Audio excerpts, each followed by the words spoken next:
వివరాలు చూస్తే ఎంపీ కేసినేని నాని ఎన్నంటున్నా 1999 నుంచి తాను సర్దుకుపోతూనే వచ్చానని ఆయన సోదరుడు కేసినేని చిన్ని తెలిపారు. తమ కుటుంబంలో అప్పట్నుంచే కలహాలున్నాయని, వాటితో టీడీపీకి అధినేత చంద్రబాబుకు ఎటువంటి సంబంధం లేదని ప్రశ్నించారు. బుధవారం సీఎం జగన్ను కలిసిన అనంతరం కేసినేని నాని విమర్శలు చేసిన నేపథ్యంలో చిన్ని స్పందించారు.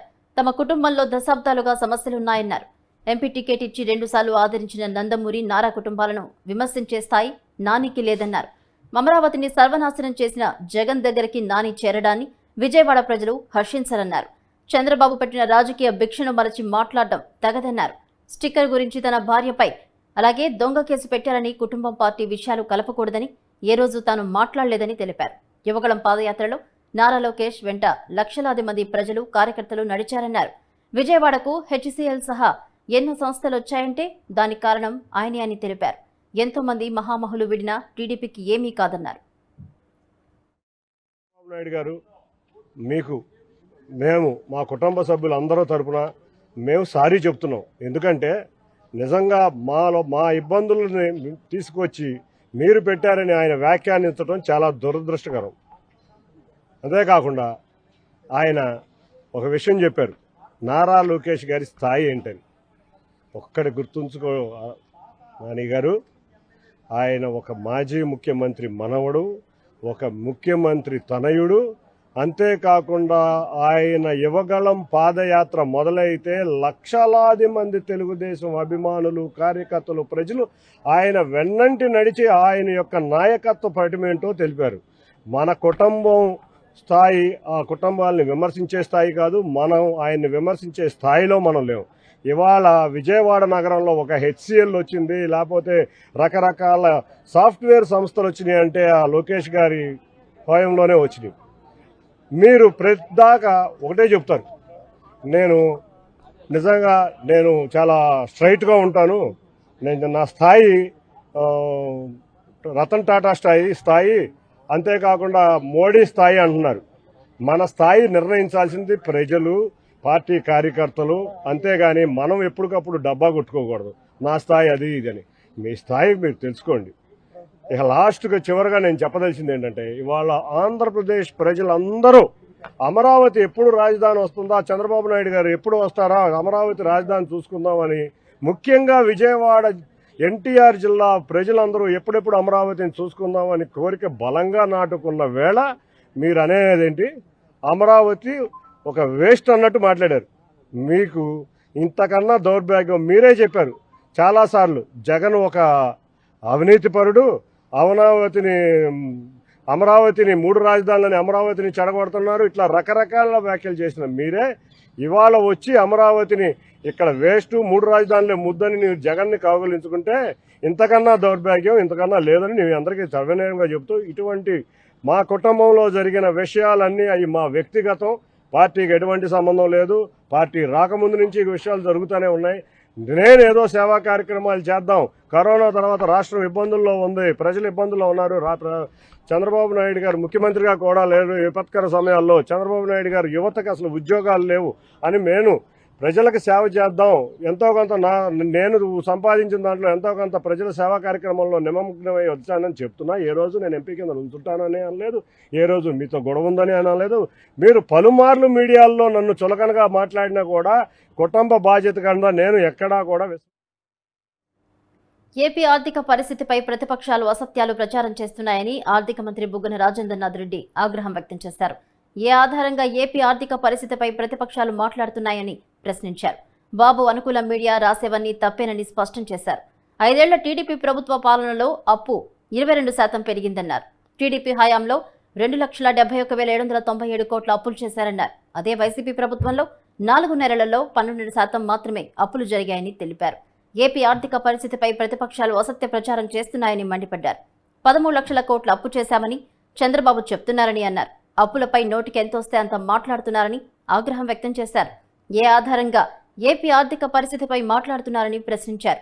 చంద్రబాబు హయాంలో రెవెన్యూ 6% కాగా వైసీపీ ప్రభుత్వంలో 16.7% రెవెన్యూ రాబడి వచ్చిందన్నారు. రాష్ట్ర అప్పులకు చంద్రబాబు కారణం కాదని ప్రశ్నించారు.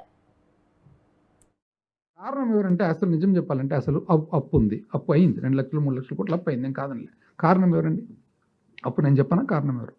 కారణం చంద్రబాబు నాయుడు గారి విధానాలు. ఆయన విధానాల వలన, ఆయన రాజకీయాల వలన, ఆయన ఐడియాలజీ వలన, ఆయన సిస్టమ్ వలన ఆయన చేస్తున్న ఇవన్నీ కూడా రాష్ట్ర పరిస్థితి ఈ విధంగా ఉంది. యాక్చువల్ నిజం చెప్పాలంటే దీనికంతా కారణం ఎవరు? ఈయన ఫ్లిప్ ఫ్లాప్ చూడండి ఒక్కసారి. అంటే ఈయన రాజకీయ సిస్టమ్ చూడండి. అసలు ప్రజలు నిజంగా ఏ విధంగా నమ్ముతున్నారు నాకైతే ఆశ్చర్యంగా ఉంది. ఒక్కసారి చూడండి. 1990 ఫస్ట్ కాంగ్రెస్ పార్టీలో తన రాజకీయ జీవితం స్టార్ట్ చేసినారు. ఆ తర్వాత తెలుగుదేశం పార్టీలోకి వచ్చినాడు. ఎట్లొచ్చినాడు, రామారావు గారికి ఏమైంది అనేది మనందరికీ తెలుసు. ఇంకా మళ్ళీ రిపిటేషన్ అవసరం లే. ఏ విధంగా తెలుగుదేశం పార్టీలోకి వచ్చినారు, ఏ విధంగా రామారావు గారికి ఏం చేసి వచ్చినారు అనేది కూడా మనందరికీ తెలుసు. వచ్చినాడు కదా, వచ్చిన తర్వాత ఊరుకుంటాడా? ఆయన రాజకీయ జీవితం చూద్దాం. 1996 నుంచి 98 యునైటెడ్ ఫ్రంట్లో ఉన్నాడా? 13 పార్టీలు. అప్పుడు 13 పార్టీలు ఎవరెవరు? అస్సాం గణ పరిషత్, CPI, CPM, DMK, Janata Dal, Samajwadi party, దానికి మళ్ళీ కన్వీనర్ ఉంటూ ఆ తర్వాత మళ్ళీ 1998లో బీజేపీ కొద్దిగా పికప్ స్టార్ట్ అయితేనే వెంటనే ఏమన్నాడు ఆయన? పికప్ స్టార్ట్ అయితే ఈ పక్క వచ్చినాడు. పోనీ పాత నేస్తం కదా వీళ్ళకు కమ్యూనిస్టులతో, వాళ్ళ గురించి ఏమన్నా అంటే ఈ దేశంలో కమ్యూనిజం లేదు, టూరిజం ఉంది అన్నాడు. వీళ్ళు మాత్రం ఇంకా ఇప్పటికి కూడా ఇంకా నమ్ముతూనే ఉన్నారు. కమ్యూనిజమే లేదు, టూరిజం ఉంది అన్నాడా లేదా? అన్న తర్వాత ఏమన్నాడు? చిరంజీవి గారిని ఏమన్నాడు? చిరంజీవి గారిని ఈ ఆర్టిస్టులు, ఈ ఫిల్మ్ యాక్టర్లు వీళ్ళకి ఎవరు ఓట్లేస్తారో అని అన్నారు. యాక్చువల్గా ఆయన చెప్పడం కూడా ఏదో డ్రెస్ వేసుకునే వాళ్ళకి ఏదో అన్నాడు. అన్న తర్వాత దానికి పాపం చిరంజీవి గారి తమ్ముడు పవన్ కళ్యాణ్ గారు చాలా ఉద్రేకంతో బాధపడిన తర్వాత అసలు ఈయన అవసరమైతే ఎక్కించుకుంటాడు సైకిల్, లేకుంటే దింపేస్తాడు సైకిల్ అని అన్నాడా లేదా? 9 సంవత్సరాలు కరప్షన్కు డాన్ ఈయన అని పవన్ కళ్యాణ్ గారు ఆ రోజు వాళ్ళ అన్న మాటకు బాధపడి అన్నాడా లేదా? 2014 వచ్చేటప్పటికి మళ్ళీ బ్యాక్ బీజేపీ, జనసేన, మళ్ళీ బ్యాక్ వచ్చిన తర్వాత ఆ రోజు కాంగ్రెస్ని ఏమన్నాడు? మన్మోహన్ సింగ్ గారిని, పెద్ద మనిషి పాప మన్మోహన్ సింగ్, ఆయన అనొచ్చిన మాటలు. సోనియా గాంధీ గారికి పెంపుడు కుక్క అన్నాడా లేదా? అన్న తర్వాత 2016 వచ్చేటప్పటికి మళ్ళా డిమానిటైజేషన్ బ్రహ్మాండమైన ఆలోచన, మోడీ గారికి నేనే ఇచ్చిన ఆలోచన అన్నాడు. అది దేశవ్యాప్తంగా అల్లకల్లోలం అయితేనే చారిత్రక తప్పిదం ఇది అన్నాడు. వైసీపీ ఇన్ఛార్జీల జాబితా విడుదలకు అమావాస్య అడ్డొచ్చింది. మొదట మంగళవారం ప్రకటించాలని నిర్ణయించిన బుధవారానికి వాయిదా వేశారు. నిన్న రాత్రి 8 గంటల దాకా అదిగో ఇదిగో జాబితాని హడావుడి చేశారు. పేర్లను ప్రకటించేందుకు మంత్రి బొత్స సత్యనారాయణ, ప్రభుత్వ సలహాదారు సజ్జల రామకృష్ణారెడ్డి వస్తున్నారంటూ సీఎం క్యాంపు కార్యాలయం వద్ద మీడియా ప్రతినిధులకు సమాచారం ఇచ్చారు. ఎలాగూ జాబితా ప్రకటించబోతున్నారు కదా అని కొన్ని పేర్లను మీడియాకు లీకులు సైతం ఇచ్చారు. చివరి నిమిషంలో జాబితా ప్రకటనను ఈ రోజుకు వాయిదా వేశారు. నిన్న సాయంత్రం నుంచి అమావాస్య మొదలైనందువల్లే వాయిదా వేస్తున్నట్లు పార్టీ వర్గాలు చెబుతున్నాయి.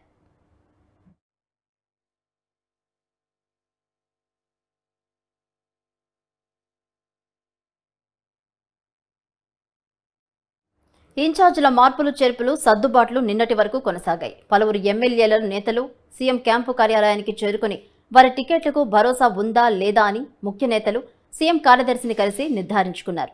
కొందరు నేరుగా సీఎంను కలిసి మాట్లాడారు. విజయవాడ టీడీపీ ఎంపీ కేసినేని నాని జగన్ను కలిశారు. అదే సమయంలో కర్నూలు వైసీపీ ఎంపీ సంజీవ్ కుమార్ తాను వైసీపీకి ఎంపీ పదవికి రాజీనామా చేస్తున్నట్లు విజయవాడలో ప్రెస్ మీట్ పెట్టి మరీ ప్రకటించారు. నెల్లూరు నగర ఎమ్మెల్యే అనిల్ కుమార్, పెందుర్తి ఎమ్మెల్యే అదీప్ రాజు సీఎంను కలిసి తమ టికెట్లపై హామీ తీసుకున్నారు.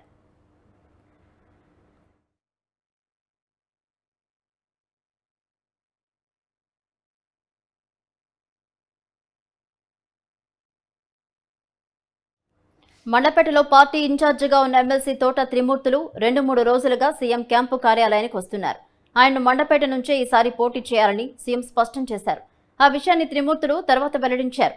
మంత్రి గుమ్మనూరు జయరాం సీఎంను కలవగా ఆయనకు కర్నూలు లోక్సభ బాధ్యతలు అప్పగిస్తామని చెప్పినట్లు తెలిసింది. ఆలూరు ఇన్ఛార్జిగా చిప్పగిరి మండల జెడ్పీటీసీ సభ్యుడు విరూపాక్షి పేరును దాదాపు ఖరారు చేసినట్లు సమాచారం.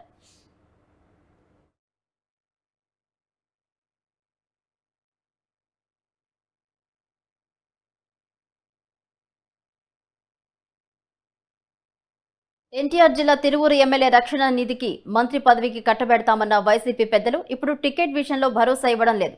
టికెట్ లేదనే సంకేతాలు ఇవ్వడంతో ఆయన మనస్తాపానికి గురై నియోజకవర్గాన్ని వదిలి తన సొంతూరు వల్లూరిపాలెం వెళ్లిపోయారు. కొద్ది రోజులుగా అక్కడే ఉంటున్న ఆయన్ను ప్రాంతీయ పార్టీ ఇన్ఛార్జీలు అయోధ్యరామిరెడ్డి, మరి రాజశేఖర్ కలిసి మాట్లాడారు. ముఖ్యమంత్రి మాటగా చెప్పి ఆయన్ను బుజ్జగించే ప్రయత్నం చేశారు. అయినా తను అసంతృప్తిగానే ఉన్నానని అన్నారు.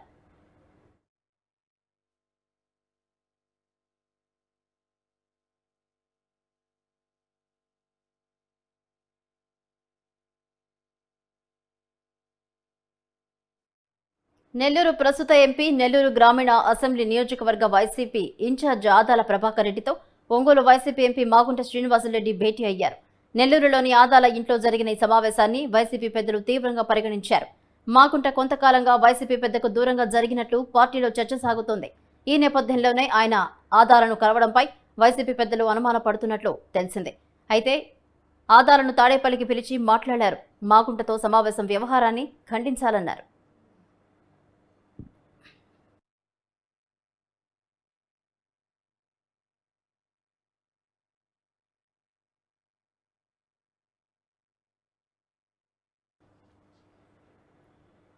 వడ్లు పండించడంతో పాటు రెడ్ల రాజకీయంలోనూ దేశవ్యాప్తంగా ప్రత్యేక స్థానమున్న జిల్లా నెల్లూరు. రాష్ట్ర రాజకీయాలను సైతం ప్రభావితం చేయగల సత్తా నెల్లూరు జిల్లా రాజకీయాలకు సొంతం. జిల్లాలో ప్రతి స్థానంలోనూ పొలిటికల్ హీట్ కనిపిస్తుంది. అందులో నెల్లూరు సిటీ సెగ్మెంట్లో రాజకీయ వేడి ఇంకాస్త ఎక్కువనే చెప్పాలి. ఈసారి ఎన్నికల్లో వైసీపీ, టీడీపీ మధ్య పెద్ద యుద్ధమే జరగబోతోంది. ఇద్దరు మాజీ మంత్రులు నువ్వా నేనా అనే స్థాయిలో తలపడబోతున్నారు. Firebrand Anil Kumar Yadav, silent leader Narayana మధ్య అసలైన పోటీ ఉండబోతోంది.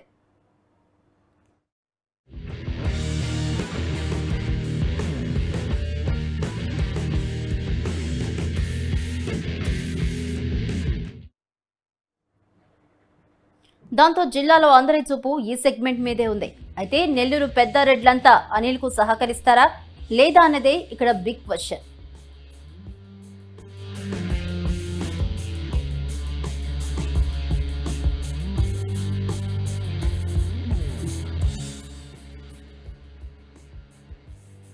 నెల్లూరు పెద్దారెడ్డి చేసే రాజకీయాలు ఎవరికీ ఊహకందం. ఈ నియోజకవర్గానికి ఇప్పటి వరకు 15 సార్లు ఎన్నికలు జరిగాయి. ఒకప్పుడు కాంగ్రెస్ కు కంచుకోటగా ఉన్న నెల్లూరు సిటీ ఇప్పుడు వైసీపీకి అడ్డాగా మారింది. 2014 నుంచి ఇక్కడ వైసీపీని గెలుస్తూ వస్తోంది. నెల్లూరు సిటీ సెగ్మెంట్ లో మొత్తం 28 డివిజన్లున్నాయి. నియోజకవర్గంలో 156,000 పైనే ఓటర్లున్నారు. ఈ నియోజకవర్గంలో సుదీర్ఘ రాజకీయ నేపథ్యమున్న ఆనం కుటుంబీకులే 5 సార్లు ఎమ్మెల్యేగా గెలిచారు. 2014, 2019లో వైసీపీ తరపున పోటీ చేసిన అనిల్ కుమార్ యాదవ్ వరుసగా 2 సార్లు ఎమ్మెల్యేగా గెలిచారు.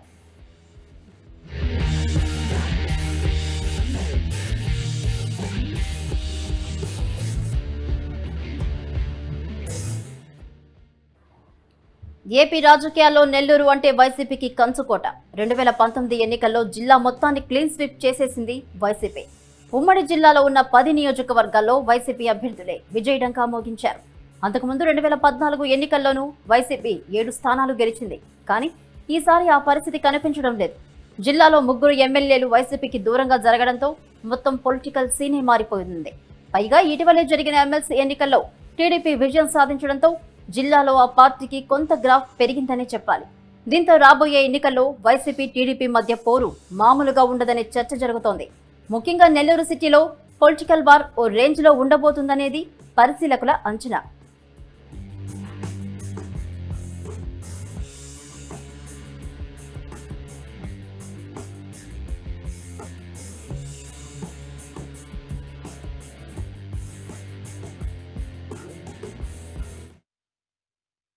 అనిల్ కుమార్ యాదవ్ ప్రస్తుతం నెల్లూరు సిటీ సిట్టింగ్ ఎమ్మెల్యేగా ఉన్నారు. ఇప్పటికే వరుసగా 2 సార్లు ఈ నియోజకవర్గం నుంచి ఆయన విజయం సాధించారు. 3వ సారి కూడా ఎమ్మెల్యేగా గెలిచి హ్యాట్రిక్ కొట్టాలని చూస్తున్నారు. అనిల్ సీఎం జగన్ కు విధేయుడనే పేరుంది. అందువల్ల ఈసారి కూడా ఆయనకే టికెట్ ఇచ్చే అవకాశాలు ఎక్కువగా ఉన్నాయని నెల్లూరు వైసీపీ వర్గాల్లో చర్చ జరుగుతోంది. అనిల్ కుమార్ దూకుడుగా కనిపించినా మంచి పేరే ఉంది. నియోజకవర్గంలో 1000 కోట్ల అభివృద్ధి పనులు చేపట్టారని చెప్తున్నారు. ఇవే ఆయన్ని గెలిపిస్తాయని వైసీపీ శ్రేణులు అంటున్నాయి. అయితే కొందరు కార్పొరేటర్లు అనిల్ని వెడ్డంలా, అధికార పార్టీలో ఉన్న గ్రూపులు, అలాగే అనిల్ బాబాయ్, డిప్యూటీ మేయర్ రూప్ కుమార్ యాదవ్తో ఉన్న విభేదాలు, నుడా చైర్మన్ ముక్కాల ద్వారకానాథ్తో కూడా అనిల్కు దూరం అవడం కొంత మైనస్గా భావిస్తున్నారు. మరోవైపు నెల్లూరు పెద్దారెడ్లు కూడా అనిల్కు చెక్ పెట్టారని చూస్తున్నారని ప్రచారం జరుగుతోంది. అనిల్ వ్యవహార శైలి చాలా మంది సీనియర్లకు కూడా నచ్చడం లేదని టాక్ వినిపిస్తోంది.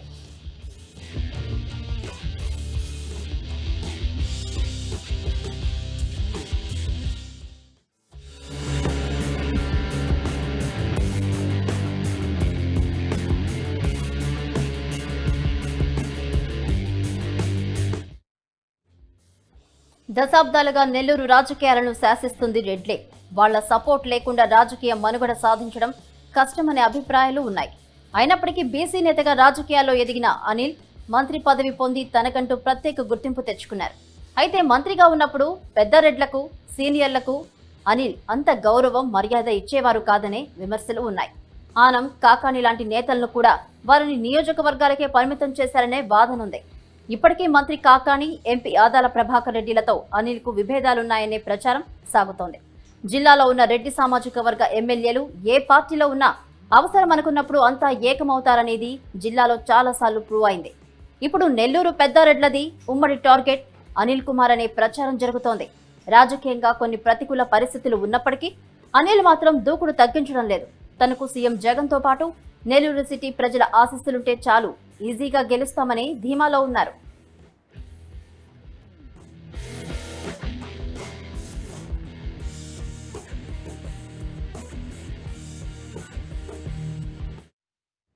మరోవైపు నుడా చైర్మన్ ముక్కాల ద్వారకానాథ్ కూడా నెల్లూరు సిటీ టికెట్ ఆశిస్తున్నారు.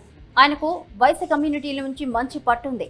గతంలో ద్వారకానాథ్కు ఎమ్మెల్సీ ఇస్తామని హామీ ఇచ్చినా అది నెరవేరలేదు. అలాగే రాజ్యసభ సభ్యుడు, వైసీపీ జిల్లా అధ్యక్షుడు వేమిరెడ్డి ప్రభాకర్ రెడ్డి భార్య ప్రశాంతి రెడ్డి కూడా వైసీపీ టికెట్ ఆశిస్తున్నట్లు సమాచారం. అందరినీ కాదని జగన్ అనిల్కు టికెట్ ఇచ్చినా నెల్లూరు పెద్దారెడ్లు ఎంత మేర ఆయన విజయానికి సహకరిస్తారనేది సమాధానం దొరకని ప్రశ్న.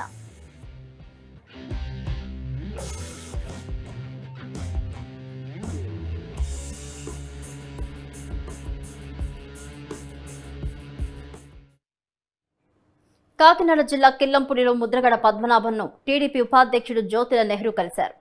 కుంభాభిషేకానికి సంబంధించి మట్టి లింగాల తయారీ కోసం ముద్రగడ పద్మనాభంను కలవడం జరిగిందన్నారు. వాటిని సందర్శించడానికి ఆయన సహకారం కావాలని కోరానంటూ జ్యోతుల నెహ్రూ తెలిపారు. పార్టీ పరంగా మాట్లాడలేదంటే నమ్మరు, కానీ కుంభాభిషేకం అవసరాల కోసమే వచ్చానని వివరించారు. రాబోయే ఎన్నికల్లో తనకు సహకారం చేస్తానని ముద్రగడ మాట ఇచ్చారని జ్యోతుల నెహ్రూ తెలిపారు.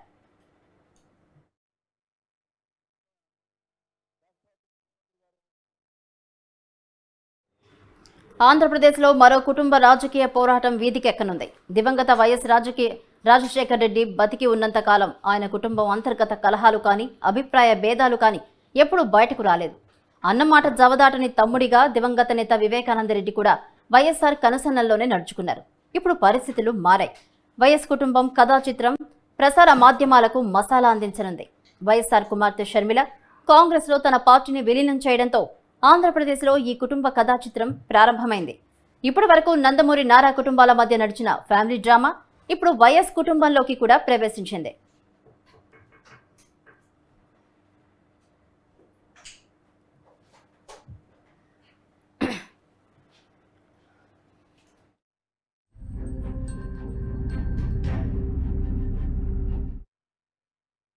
రెండు 2014 వరకు అన్న జగన్తోనే నడిచిన వైఎస్ ముద్దుల కూతురు షర్మిల తర్వాత క్రమంగా వైసీపీకి దూరమయ్యారు. 2012లో జగన్ అరెస్టు తర్వాత జగనన్న వదిలిన బాణాన్ని అంటూ చెల్లి షర్మిల పాదయాత్ర చేశారు. 2014 ఎన్నికల్లో ఆమె జగన్ తరపున ప్రచారం కూడా నిర్వహించారు. తర్వాత కాలంలో చోటు చేసుకున్న పరిణామాలు అన్నా చెల్లెల మధ్య అంతరాన్ని పెంచాయి. కారణాలు ఏవైనా అన్నకు దూరంగా జరిగిన షర్మిల ఆ తర్వాత వైసీపీ కార్యక్రమాల్లో ఎక్కడా కనిపించలేదు.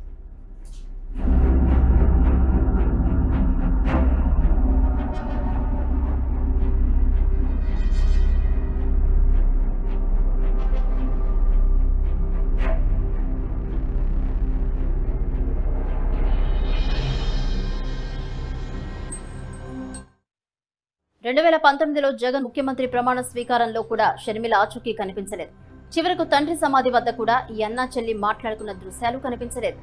ఈ క్రమంలో 2 ఏళ్ల కిందట రాజశేఖర్ రెడ్డి భార్య విజయమ్మ వైసీపీ గౌరవ అధ్యక్షురాలి పదవి నుంచి తప్పుకుంటున్నట్లు వెల్లడించారు. జగన్ వ్యతిరేక మీడియా వైఎస్ఆర్ కుటుంబ విభేదాలను హైలైట్ చేయాలని ప్రయత్నించినా జనం పెద్దగా పట్టించుకోలేదు. అప్పట్లో విజయమ్మ, షర్మిల ప్రత్యక్ష రాజకీయాల్లో లేకపోవడంతో జగన్ కుటుంబం రచ్చకెక్కలేదు. 10 ఏళ్లుగా జగన్ కు వ్యతిరేకంగా ఇద్దరు ఎలాంటి ప్రకటనలు చేయలేదు.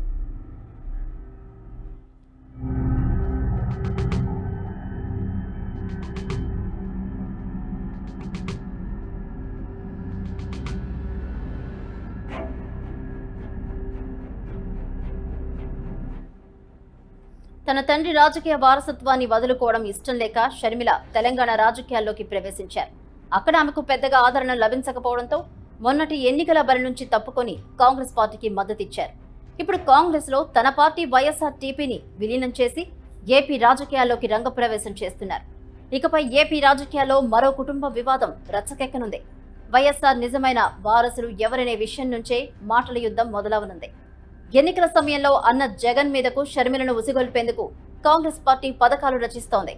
ఈ నేపథ్యంలో అన్న పాలన మీద సోదరి షర్మిల విమర్శలు చేయక తప్పదు. వాటిని జగన్ వ్యతిరేక మీడియా భూతద్దంలో చూపక తప్పదు. అలాగే షర్మిలకు వ్యతిరేకంగా కథనాలు రాయడానికి జగన్ సొంత మీడియా ఉండనే ఉంది. ఇక రోజు పేపర్లలో, టీవీ ఛానళ్లలో జగన్ కుటుంబంపై వారానికో సీరియల్, రోజుకో ఎపిసోడ్ నడవక తప్పదు.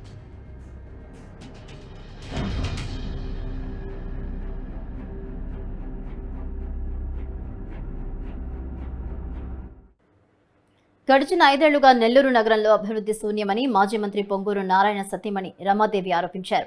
నెల్లూరు నగరం 16వ division children's park road, Balaji Bhavan తదితర ప్రాంతాల్లో జరిగిన బాబు షూరిటీ భవిష్యత్తు గ్యారంటీ కార్యక్రమంలో టీడీపీ, జనసేన నాయకులు, కార్యకర్తలతో కలిసి రమాదేవి పాల్గొన్నారు. డివిజన్లోని ప్రతి ఇంటికి వెళ్లి మంత్రిగా ఉన్న సమయంలో నారాయణ నెల్లూరు నగరాన్ని ఎంతో అభివృద్ధి చేశారనే విషయాన్ని తెలిపారు.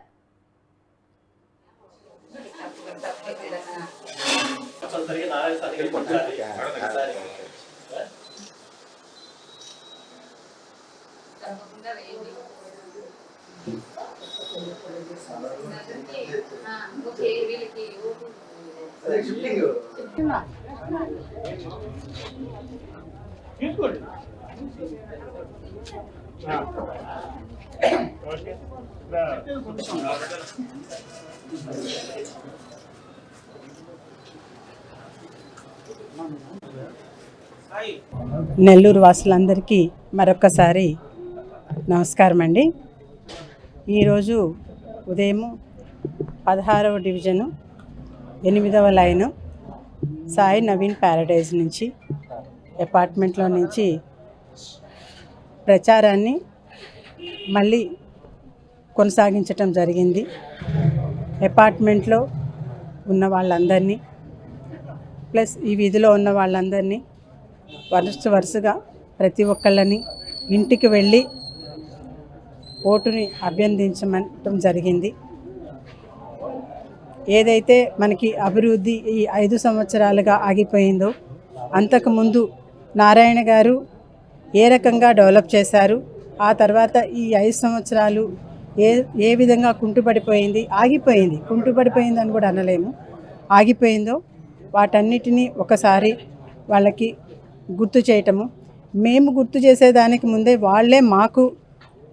మేము చెప్పాలనుకుంది వాళ్ళే మాకు చెప్పి, ఏం లేదమ్మా మేమంతా డిసైడ్ అయిపోయినాము, మీరు వెళ్ళి రండి, ఒక ఇల్లు దీనికి 2 ఇళ్ళు ముందుది, ఒక ఇంటి లోపలికి వెళ్తుంటే ఎందుకమ్మా నేను బయట తీసుకున్నాను, ఇంకొక ఇంటికి వెళ్ళండి, ఇక్కడైతే అస్సలు అవసరమే లేదు, మీరు లోపలికి రానవసరం లేదు, చెప్పనవసరం లేదు, మేము డిసైడ్ అయిపోయాం కాబట్టి మీరు లోపలికి వచ్చే ఈ సమయాన్ని వేరే చోట మీరు ఉపయోగించుకోండి అని చెప్పి పాంప్లెట్ నేను తీసుకున్నాను కదా, నేను చూసుకుంటాను అన్న భరోసా ఇచ్చి పంపిస్తున్న సన్నివేశాలు చాలా మేము చూస్తున్నాము.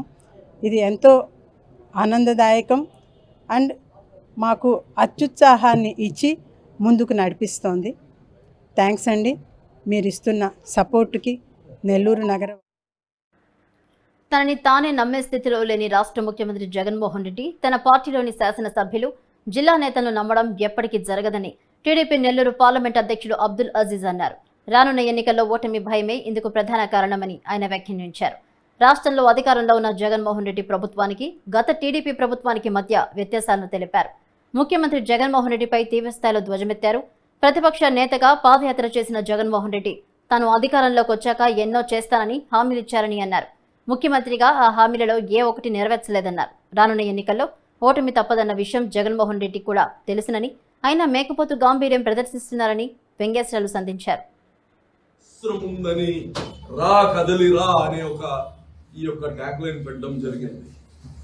ప్రజలు వేలల్లో కదిలి వస్తున్నారు. ఎక్కడ చంద్రబాబు నాయుడు గారు మీటింగ్ పెడితే అక్కడ లక్షలుగానే వస్తున్నారు, కొన్ని దగ్గర లక్షలు. ఈరోజు ఇవన్నీ చూసి జగన్మోహన్ రెడ్డి ఆయన పార్టీ కదిలిపోతా ఉన్నాయి, భయపడిపోతున్నారు. ఈరోజు ఈ కార్యక్రమంలో చంద్రబాబు నాయుడు గారు ఈ ప్రభుత్వం ఒక్క అవకాశం ప్రభుత్వం ప్రజలు నమ్మి 151 మందిని ఘనంగా గెలిపించారు. వీళ్ళ చరిత్ర చూసి కాదు, వీళ్ళ పర్ఫార్మెన్స్ చూసి కాదు, ఒక సానుభూతితో. ఆనాటి రాజశేఖర్ రెడ్డి బిడ్డ బాగా చేస్తాడు, కాంగ్రెస్ హయాంలో బాగా చేశారు, ఈయన ఇంకా బాగా చేస్తాడు అని చెప్పి ఒక అవకాశం ఇస్తే ఈరోజు ఈ రాష్ట్రానికి చేసి పెట్టింది ఏంది? 13 లక్షల కోట్ల అప్పు చేసి పెట్టారు. నేను ఒకటే చెప్తున్నా, ఇక్కడ జగన్ రెడ్డి ముద్ర వేసి ఇయడానికి ఎవరికి లేదు. అప్పు తీర్చడానికి ప్రజలు కష్టపడితేనే అప్పు తీరుతుంది, లేకపోతే అప్పు తీరదు. రాష్ట్రానికి ఆదాయం వస్తేనే అప్పు తీరుతుంది. ఆదాయం ఎట్టొస్తుందండి? ఎక్కడైనా ఒక ఇండస్ట్రీ తెచ్చారా? ఒక పెట్టుబడి తెచ్చారా? ఉంటే ఇండస్ట్రీని తరిమేస్తున్నారు. వీళ్ళని నమ్మి ఏ ఇండస్ట్రీ రావట్లే. నెల్లూరు జిల్లా విడవలూరు మండలం పార్లపల్లిలో ఇరిగేషన్ భూమిని ఆక్రమించి అనుమతులు లేకుండా మసీదు నిర్మిస్తున్న ఓ వ్యక్తికి కోవూరు ఎమ్మెల్యే నల్లపరెడ్డి ప్రసన్నకుమార్ రెడ్డి ₹1,00,000 విరాళం ఇవ్వడం వివాదాస్పదమైంది. తమ గ్రామంలో ముస్లింలే లేనప్పటికీ ప్రభుత్వ భూమిని కొల్లగొట్టేందుకే కుట్రలకు తెరలేపుతున్నారని గ్రామస్తులు ఆరోపిస్తున్నారు. తాత్కాలికంగా ఓ గుడిసె ఏర్పాటు చేసి అందులో నుంచే మైక్తో నమాజ్ కొనసాగిస్తున్న ఖాదర్ బాషా చర్యలకు అడ్డుకట్ట వేయాలంటూ కూడా గ్రామస్తులు జిల్లా అధికారులకు వినతిపత్రం సమర్పించారు. అక్రమంగా ప్రభుత్వ స్థలాన్ని ఆక్రమించి మసీదు నిర్మాణానికి పూనుకోవడమే తప్పైతే అందుకు ఎమ్మెల్యే ప్రసన్న ₹1,00,000 చందా ఇవ్వడం ఏంటంటూ గ్రామస్తులు మండిపడుతున్నారు.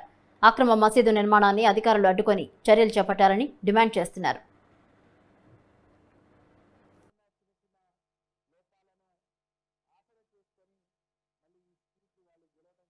కడప జిల్లా సిద్ధవటం మండలం బొగిడివారిపల్లె గ్రామ పంచాయతీలో పలు గ్రామాలకు చెందిన 500 కుటుంబాలకు సంక్రాంతి పండుగ చేసుకోవాలని కడప జిల్లా మాజీ తెలుగు యువత ఉపాధ్యక్షుడు వెంకట సుబ్బయ్య ఆధ్వర్యంలో ఎమ్మెల్సీ రామచంద్రయ్య పలువురు టీడీపీ నేతలు నిత్యావసర వస్తువులను పంపిణీ చేశారు.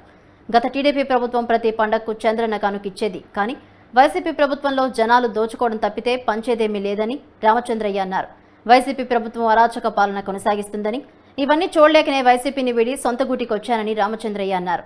వైసీపీ పాలనలో తనని ఎంతో ఇబ్బందులకు గురి చేశారని, అధికారం శాశ్వతం కాదని, రానున్న ఎన్నికల్లో టీడీపీ తప్పక విజయం సాధిస్తుందని వెంకట సుబ్బయ్య అన్నారు.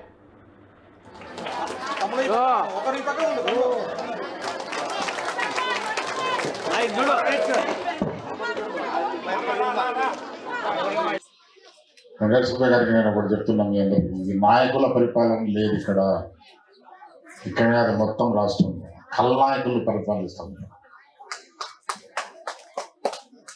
కాబట్టి మనం అనుభవించాల్సిందే. ఈ తప్పు ఎవరు చేశారు గుర్తుపెట్టుకోండి. ఈ తప్పు మీది కదా. 175 150 ఎమ్మెల్యే సీట్లు ఇచ్చేంత వరకు ఓట్లేసారే, తప్పు ఎవరిది కనుకోండి. మందే తప్పు. అంత మెజారిటీ వచ్చినటువంటి వ్యక్తి ఎంతటి మంచి పరిపాలన ఇవ్వలేదు. అది తన స్వపాలన తనకు లాభం కలిగేట్లా పరిపాలన చేసుకున్నాడు. కానీ ఆ పద్ధతిలో ఆ ప్రక్రియలో చాలా మంది ఇబ్బంది పడ్డారు. రైతాంగం ముఖ్యంగా చాలా ఇబ్బంది పడ్డారు. నేను చిన్నపిల్లప్పుడు కేసీ కెనాల్ ఆఖరి ప్రాంతమైన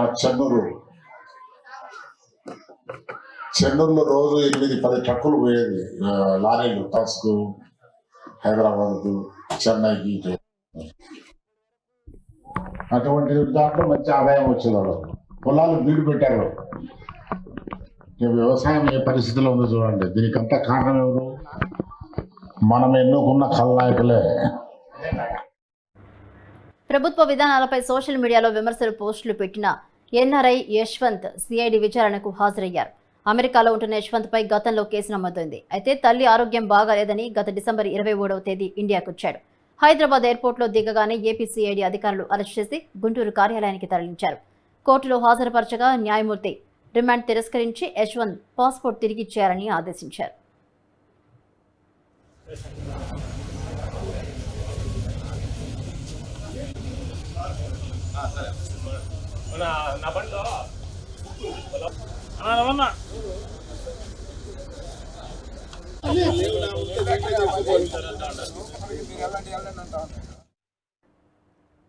రెండు 2024లో టీడీపీ ప్రభుత్వ స్థాపన జరిగిన వెంటనే ఉదయగిరిలో పరిశ్రమను నెలకొల్పి నియోజకవర్గ ప్రజల వలసలను నివారించేందుకు కృషి చేస్తానని ఉదయగిరి మాజీ ఎమ్మెల్యే బొలినేని రామారావు అన్నారు.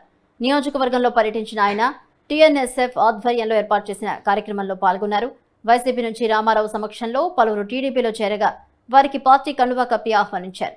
నియోజకవర్గంలో పలు గ్రామాల్లో గడప గడపకు వెళ్లి ప్రజా సమస్యలను తెలుసుకున్నారు. టీడీపీ అధికారంలోకి రాగానే అన్నింటినీ పరిష్కరిస్తామని హామీ ఇచ్చారు.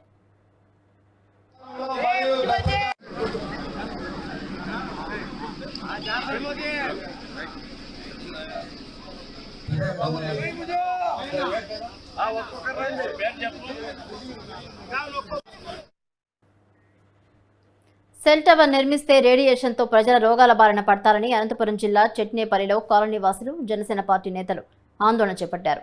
జనవాసం ఎక్కువగా ఉన్న ప్రాంతం, ప్రజల నుంచి వ్యతిరేకత ఉంటే సెల్ ఫోన్ టవర్ ఏర్పాటు చేయకూడదన్న నిబంధనలకు విరుద్ధంగా ఏర్పాటు చేస్తున్నారని మండిపడ్డారు.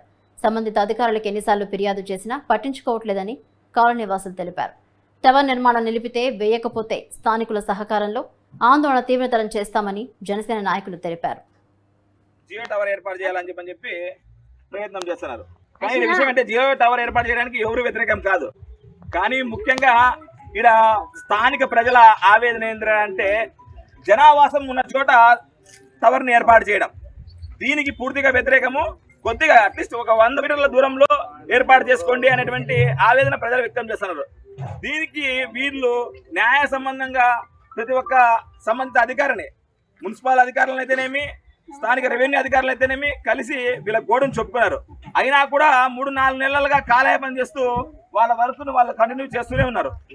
మేమేం చెప్తున్నామంటే స్థానిక కలెక్టర్ గారికి కూడా పోయి స్పందనలో తెలియజేసి వచ్చినా కూడా అక్కడ ఎండార్స్ చేశారో లేదో తెలియకపోవడము నిజంగా జనసేన పార్టీ తరఫున సిగ్గుజరిగా భావిస్తూ తీవ్రంగా ఖండిస్తున్నాం.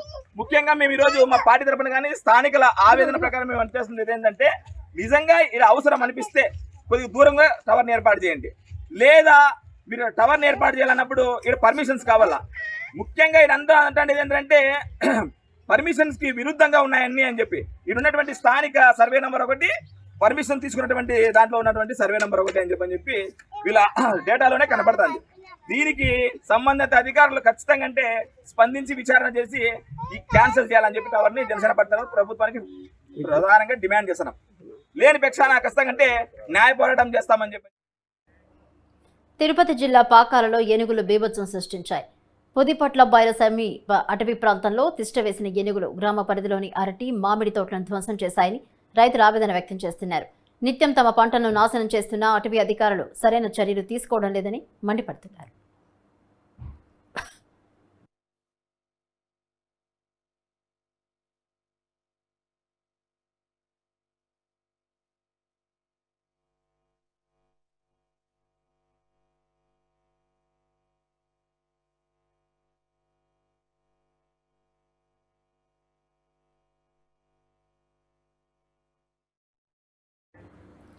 టీడీపీ అధిష్టానం ఆదేశిస్తే చంద్రగిరి ఎమ్మెల్యేగా పోటీ చేసి గెలుస్తానని డాలర్స్ గ్రూప్ అధినేత దివాకర్ రెడ్డి అన్నారు. తనకు తిరుపతి రూట్తో సంబంధించి పాటు 5 మండలాల్లో బంధుమిత్రులు అనుచరగణం ఉందని దివాకర్ రెడ్డి అంటున్నారు. దీనికి సంబంధించి మరింత సమాచారం మా ప్రతినిధి హరిబాబు అందిస్తారు. రియల్ ఎస్టేట్ వెంచర్లో ఒక సంచలనం సృష్టించిన చిత్తూరు జిల్లాలోను అలాగే తిరుపతి జిల్లాలోను ఒక ప్రఖ్యాత కంపెనీగా కస్టమర్ల ఆదరాభిమానాలు చొరగొన్న ఒక సంస్థ. ఈ సంస్థకి ఇప్పటికే కస్టమర్లుగా ఉన్నటువంటి వేలాది మంది ఆ డాలర్స్ సంస్థ అధినేతకు సంబంధించి డాలర్స్ దివాకర్ రెడ్డి తోటి ప్రత్యేక అనుబంధాన్ని కూడా ఏర్పరచుకొని ఆయనతోటి ప్రయాణం సాగిస్తున్న పరిస్థితి చిత్తూరు, తిరుపతి జిల్లాల్లో కనిపిస్తోంది. ఈ నేపథ్యంలోనే తాజాగా ఆయన రాజకీయ రంగ ప్రవేశం చేయాలని చెప్పి బయటికి వచ్చిన నేపథ్యంలోనే ఆ డాలర్స్ దివాకర్ రెడ్డి పేరు పెద్ద ఎత్తున ప్రచారంలోకి రావడం, ఇటు ప్రజల్లోనూ అట్లా రాజకీయ వర్గాల్లోనూ ఈ డాలర్స్ దివాకర్ రెడ్డి పేరు ఒక చర్చనీయాంశంగా మారింది. మనతో పాటు డాలర్స్ దివాకర్ రెడ్డి ఉన్నారు, ఆయన అడిగి తెలుసుకున్నాం. సార్, ప్రధానంగా మీరు అంటే మీ కుటుంబ నేపథ్యం ఏంటి, మీరు రాజకీయాలకు ఎందుకు రావాలనుకున్నారు? అందరికి నమస్కారం. మా కుటుంబం గురించి అందరికీ తెలిసిందే. మాది పెరుమాళ్ళపల్లి, తిరుపతి రూరల్ మండలం, చంద్రగిరి నియోజకవర్గం. మేము మిడిల్ క్లాస్ ఫ్యామిలీ నుంచి వచ్చి ఈరోజు బాగా చదువుకొని బాగా అక్కడ లోకల్లో నెంబర్ ఆఫ్ వెంచర్స్ చేసి కొన్ని వేలాది కుటుంబాలకి సొంత ఇల్లు కళను నిజం చేసినాము. సో కాబట్టి ఇప్పుడు మనం పాలిటిక్స్కి రావటం అనేది ఏంటంటే ఇప్పుడు మనం చేయాలనుకున్నటువంటి ఇప్పుడు ఆల్రెడీ మేము 15 నుంచి 20 సంవత్సరాలుగా ఎన్నో సేవా కార్యక్రమాలు ప్రజలకి అవసరమైనటువంటి చేస్తూ వస్తున్నాము. ఇంకా మరిన్ని చేసేదానికోసం కొన్ని వందల వేల నుంచి లక్షల మందికి సహాయం చేయాలంటే ఒక రాజకీయం అనేది కంపల్సరీ కావాలి. కాబట్టి సో రాజకీయం ఉంటే మరింత మందికి రకరకాలుగా మాకున్నటువంటి తెలివితేటలతో మేము ఇంకా ఎక్కువ మందికి మేము సహాయం చేయగలుగుతామని రాజకీయాలు రావాలని కోరుకుంటున్నాం అన్న. అంటే ప్రధానంగా ఇప్పటికే పులివర్తి నానిని బాధ్యుడిగా ఇన్ఛార్జిగా నియమించి ఆయన ప్రజల్లోకి వెళ్ళి తెలుగుదేశం పార్టీ తరఫున పెద్ద ఎత్తున ప్రచారం చేయడం, ఆ ఓటర్ల జాబితాలు అక్రమాలు చోటు చేసుకున్నాయని పోరాటాలు చేస్తున్న పరిస్థితి మనకు బాగా కనిపిస్తుంది. అంటే వాళ్ళ కుటుంబ సభ్యులు మొత్తం ప్రజల్లోనే ఉంటూ తెలుగుదేశం పార్టీకి ప్రచారం చేస్తున్నారు. ఈ నేపథ్యంలో అధిష్టానం మీకు టికెట్ ఇస్తుందని మీరు భావిస్తున్నారా? ఖచ్చితంగా అన్న. ఇప్పుడు ఇన్ఛార్జ్ అనే వాళ్ళు ప్రతి పార్టీకి ఉండటం అనేది కామన్ థింగ్. మీరు ఫైనల్ గా చూస్తున్నారు, ఎవరైతే గెలిచే క్యాండిడేట్ ఉంటారో వాళ్ళకే పార్టీ ఖచ్చితంగా టికెట్లు ఇస్తుంది. ఒకవేళ తెలుగుదేశం పార్టీ వాళ్ళకు ఉన్నటువంటి రిపోర్ట్స్ ప్రకారం దాలస్ దివాకర్ ఖచ్చితంగా చంద్రగిరిలో గెలచాలనుకుంటే ఖచ్చితంగా నాకు టికెట్ వస్తుంది, నేను ఖచ్చితంగా గెలుస్తాను కూడా అన్న. ఒకవేళ మిమ్మల్ని పక్కన పెట్టి నానికి సపోర్ట్ చేయమంటే మీరు మనస్ఫూర్తిగా సపోర్ట్ చేసి పార్టీకి పనిచేస్తారా? పార్టీ అధిష్టానం నిర్ణయం అన్న. పార్టీ అధిష్టాన నిర్ణయాన్ని ఎవరు కాదనలేరు. కాబట్టి పార్టీ ఎలా చెప్తే అలా నేను నడుచుకునే వ్యక్తినే. ఎందుకంటే ఒక పార్టీని కాదని ఒక వ్యక్తిగా నేను దాన్ని డిఫెండ్ చేసేటువంటి క్యారెక్టర్ నాది కాదు. సో ఖచ్చితంగా పార్టీ చెప్పి అతనికి సపోర్ట్ చేయమని, ఇలా ఇంకొక క్యాండిడేట్ కి సపోర్ట్ చేయమని పార్టీ తరఫున ఎవరికి ఇచ్చినా కూడా నువ్వు వాళ్ళకి చేయి దివాకర్ రెడ్డి ఈసారి అన్నప్పుడు కూడా నేను ఖచ్చితంగా నేను పార్టీకి ఎప్పుడు కూడా గిర్ర దాటుకుంటా, పార్టీకి నేను గౌరవం ఇచ్చి వాళ్ళు చెప్పినట్టు నడుచుకునే వ్యక్తిని. అంటే ప్రజారాజ్యం తరఫున యువరాజ్యంలో పవన్ కళ్యాణ్ తోటి మీకు సత్సంబంధాలు ఉన్నాయి, డైరెక్టర్ పవన్. మరి జనసేన కాదని తెలుగుదేశం పార్టీలకు రావడానికి అంటే అడుగు పెట్టడానికి ఏమైనా ప్రత్యేక కారణాలు ఏమైనా ఉన్నాయి? ప్రత్యేక కారణాలు ఏం లేదన్న. దాని గురించి ఆల్రెడీ మీకు తెలిసిన విషయమే. చంద్రగిరిలో TDP cadre already very strong గా ఉండదు.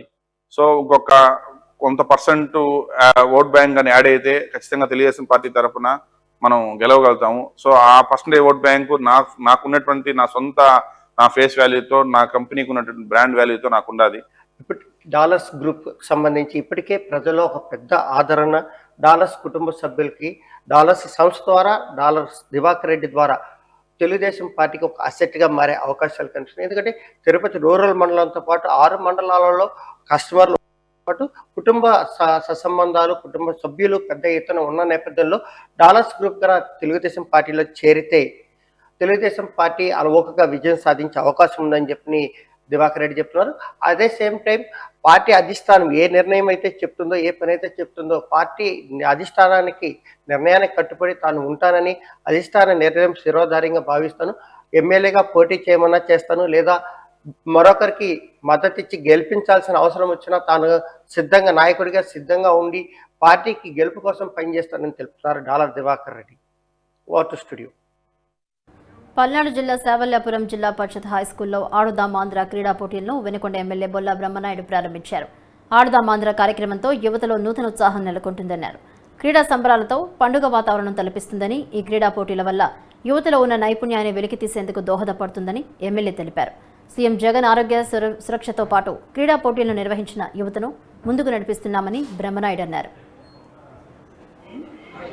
క్రీడా స్ఫూర్తితో భాగస్వామి అవుతానని ప్రమాణం చేస్తున్నాను.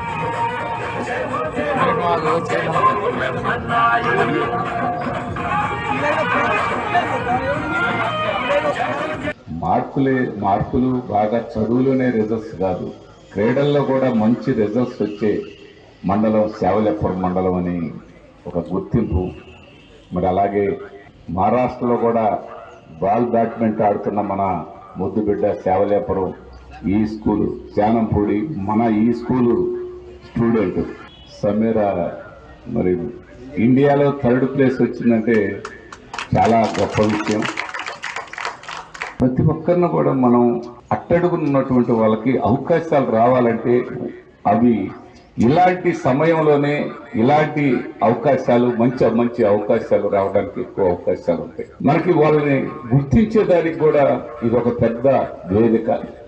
ఈ ఆడుదాం ఆంధ్ర అనే కార్యక్రమం గౌరవ ముఖ్యమంత్రి జగన్మోహన్ రెడ్డి గారు ఈ కార్యక్రమంలో చాలా మంచి ఫ్యూచరు భవిష్యత్తు మన రాష్ట్రానికి ఉండాలి, మన రాష్ట్రంలో క్రీడల్లో మనం ముందుండాలి అనే విధంగా ఆలోచన చేసి ఆ ఆలోచనలో భాగంగానే ఈ ఆడుదాం ఆంధ్ర అనే కార్యక్రమాన్ని మరి మొట్టమొదటిసారిగా ఎన్నో ప్రభుత్వాలు వచ్చినాయి. ఏ ప్రభుత్వం కూడా మరి ఇలా ఆలోచించి అన్ని విధాల చొరవ తీసుకొని అవకాశం కల్పించి ఒక స్టూడెంట్ కి మంచి భవిష్యత్తు కావాలి. ఆ భవిష్యత్తు కావాలంటే వెలుగులోకి తీసుకురావాల్సిన బాధ్యత.